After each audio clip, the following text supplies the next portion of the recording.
You ever see a place split right down the middle?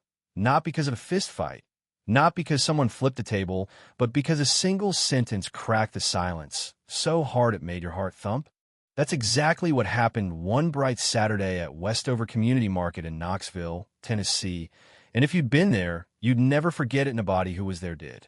It was early June, sun already warming the pavement, kids weaving through booths with sticky hands, gospel music drifting over from a candle stand, old-timers posted up in their collapsible chairs like they owned the blacktop.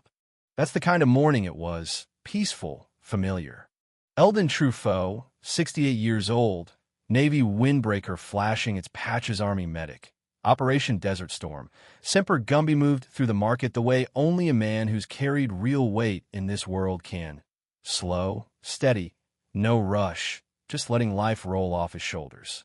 He didn't wear those patches to brag. They were just part of who he was, like the steady calm in his voice, or the quiet way he helped folks out, never loud, never showy, but always there when you needed him. That morning, Eldon saw a young mother, barely more than a girl, wrestling a stroller and a toddler at the curb. "Let me help with that," he said, his voice so soft it made her blink. He lifted the stroller, gave her a nod. "Take care now." That's just who he was. But then, as he turned to join the line for biscuits, his shoulder brushed a woman behind him, Marla Pincombe, sharp as a hawk, 50-something, hair perfectly set, lips pinched tight. She turned on him like he'd shoved her. "Excuse me," she snapped, loud enough for everyone to hear. Eldon raised his hands, apologetic. "Didn't mean to crowd you, ma'am." But she wasn't letting go. She looked him up, and down caught those patches, caught his face. Then she said it, just loud enough to kill the laughter at the lemonade stand. "People like you ought to go back to the jungle." Time stopped. I mean it. The baby quit fussing. A man's cup hovered in the air. Someone muttered, "Did she just say that?" But Eldon, he just stood there, taking it in, like he was measuring how much pain a stranger must carry to say something that ugly to someone she didn't know. He spoke up, voice even. "I served 20 years in uniform, ma'am." Didn't care what color the man next to me was, just if he could run and carry a stretcher. "I stitched up boys from Alabama and Brooklyn, black, white, everything in between. Some made it, some didn't. But we didn't ask about bloodlines, we just stopped the bleeding." Marla scoffed, loud enough to keep the tension up. "Yeah, and now you're playing hero at a farmer's market." Folks shifted. Whispers grew, phones came out, but not to film him. They were filming her, waiting for her to dig her own hole.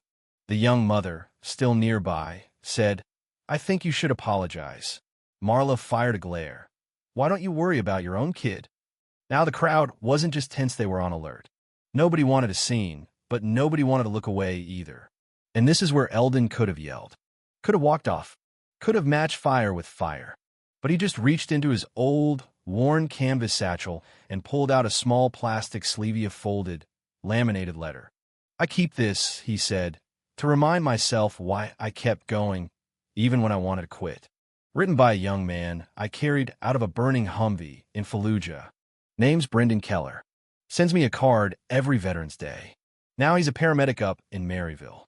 He held up the letter not like a shield, not like a weapon, just like it mattered more than any insult ever could. For a beat, no one spoke. Not Marla, not the crowd. You could hear the tents flapping, the old man in his rocking chair creaking. Marla was waiting for someone to side with her. Nobody did. A teen muttered, "That's messed up." Marla, looking around, tugged her purse and tried to backtrack. "I didn't mean it like that." Eldon stayed silent. The young mother stepped forward, Jasmine, her name soft but unflinching. "What exactly did you mean?" And right then, an older man in a peace cap piped up, "You barely touched her. You just wanted to say something ugly, and you did." Marla's face flushed. "I'm not going to be painted as some villain," she spat, but her voice was cracking now. Eldon shrugged. "You don't have to be painted. You opened your mouth. You painted yourself." Silence again. Then someone started clapping. Not everyone, not at first, but it caught on, real, slow, steady. Some clapped for Eldon. Some because they realized they'd been silent too long. Marla stormed off, heels clicking, calling everyone pathetic. Eldon let out a small breath, tucked the letter away, took a bottle of water from someone with a nod. Jasmine asked, "You okay?" He gave her a half smile. I'm fine. Seen worse. They stood there for a minute, two people bound by something bigger than words. Then both went back to their mourning, but the air in the market had changed for good. By afternoon, when Eldon got home, his wife Lorraine was setting lunch on the table. She knew something was up for the 3 years together. You learn to read the pauses. Want to talk about it? She asked, and he did, just enough for her to feel the weight of it. She remembered the letter, how it arrived years ago. Word from a kid who said, "You gave me another chance at life, Sergeant Truffaut. I hope I do something good with it." That's why Eldon kept the letter, because sometimes, in the middle of all the mess, you need a reminder that good is possible. Next morning, Lorraine gasped at her iPad. There was Eldon, still and steady on TikTok, video racking up hundreds of thousands of views overnight. People calling him Knoxville's quiet hero. He scoffed, "I'm not anyone's headline." But it was too late. News picked it up, calls poured in, people cried on radio shows, thanking him. Brendan Keller called, voice older but familiar. "I saw the video, Sarge. Can't believe you still carry that letter." Eldon laughed, "Saved my life once. Might do it again." But under all that noise, Marla's name kept bubbling up. Turns out, Marla Pinkham had a history. Nothing illegal, nothing headline-worthy, but a string of little moments. A comment here, a snapped insult there at painted a picture. She finally posted an apology in a Facebook group. "I was startled, reacted poorly. My words were taken out of context. Please respect my privacy." Not a word for Eldon, not a hint of real regret. People saw through it. Jasmine posted a video tired but cutting clear. He didn't shout. He stood there with the kind of strength I hope my son grows up to have. If we pretend it didn't happen, we're lying to ourselves. The city was buzzing. Some defended Marla. Everyone makes mistakes. Others said, no, this matters. Marla's real estate clients vanished. Friends stopped calling. She was always alone at the fresh market, sunglasses on, like she could hide from what she'd started. Meanwhile, Eldon went viral again, different angles, different hands clapping, same calm in the middle of storm.